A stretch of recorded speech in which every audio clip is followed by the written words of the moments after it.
जब आर्या अनु से मिलने नहीं पहुंचता उस जगह पर जहां दोनों का मिलने का वादा हुआ था, तब अनु का दिल बुरी तरह से टूट जाता है। उसके मन में बार बार यही सवाल घूमने लगता है कि कहीं आर्या मुझसे बिना मिले ही हैदराबाद तो नहीं चला गया। अनु बेचैन होकर इधर उधर टहलती रहती है। उसकी आंखों में आंसू हैं और उसके चेहरे पर साफ झलक रहा है कि वो अंदर से कितनी टूटी हुई है। वो आसमान की ओर देखती है, गहरी सांस लेती है और खुद से कहती है, आर्या, आखिर तुम कहाँ हो? वहीं दूसरी तरफ नील आर्या के घर पहुंचता है, जालंधर के दिए हुए इंस्ट्रक्शन के हिसाब से। वो बहुत संभल कर धीरे धीरे हर कदम रखता हुआ घर के अंदर बढ़ता है। जैसे ही वो घर में दाखिल होता है, उसकी नजर अचानक एक सीक्रेट रूम पर पड़ती है। उस कमरे का दरवाजा थोड़ा खुला होता है और वहां से हल्की रोशनी बाहर आ रही होती है। नील की जिज्ञासा बढ़ जाती है और वो उस रूम की ओर बढ़ता है। उसे जालंधर के शब्द याद आते हैं, तू आर्या से एक कदम आगे की सोच। वो मन ही मन मुस्कुराता है और खुद से कहता है, चलो देखते हैं आर्या क्या छुपा रहा है। वो मानसी को कॉल करता है, लेकिन मानसी कॉल नहीं उठाती। अब उसके मन में यह शक और गहरा हो जाता है कि शायद मानसी आर्या के साथ ही है। फिर नील सीधा अंदर पहुंच जाता है और उस सीक्रेट रूम के दरवाजे के पास खड़ा हो जाता है। उस रूम की रहस्यमयता उसे अपनी ओर खींच लेती है। वह दरवाजा खोलने ही वाला होता है कि तभी अचानक वहां शारदा देवी पहुंच जाती हैं। वो सख्त आवाज में कहती हैं, नील, तुम यहाँ क्या कर रहे हो? नील चौंक जाता है। उसका चेहरा उतर जाता है, उसकी सांसें तेज हो जाती हैं।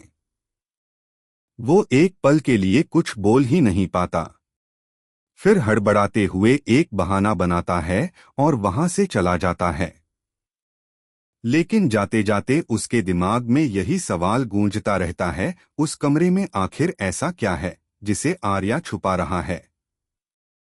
इधर दूसरी तरफ मीरा अपने सोर्सेस से लंदन में होटल वगैरह की पूरी जांच करती है। और जब उसे यह पता चलता है कि आर्या तो लंदन में है ही नहीं, तो उसके पैरों तले जमीन खिसक जाती है। वो सीधा जाकर झेंडे को पकड़ लेती है और कहती है, सच सच बता झेंडे, आर्या कहाँ है? झेंडे पहले टालमटोल करता है, पर आखिरकार उसे सच्चाई बतानी ही पड़ती है। मीरा जिद करती है कि वो आर्या से मिलना चाहती है। झेंडे मजबूर होकर उसे आर्या के सीक्रेट हाउस में ले जाने का फैसला करता है। मीरा के चेहरे पर चिंता साफ दिखती है, क्योंकि वो आर्या को लेकर सच्चे मन से परेशान होती है। झेंडे यह देखता है और मन ही मन सोचता है, मीरा सच में आर्या के लिए चिंतित है। लेकिन तभी जब वो दोनों वहां से निकल रहे होते हैं, झेंडे का फोन बजता है। सामने से जालंधर की आवाज आती है, झेंडे, मुझे आर्या और अनु के कनेक्शन के बारे में सब पता है। यह सुनकर झेंडे का गुस्सा फूट पड़ता है।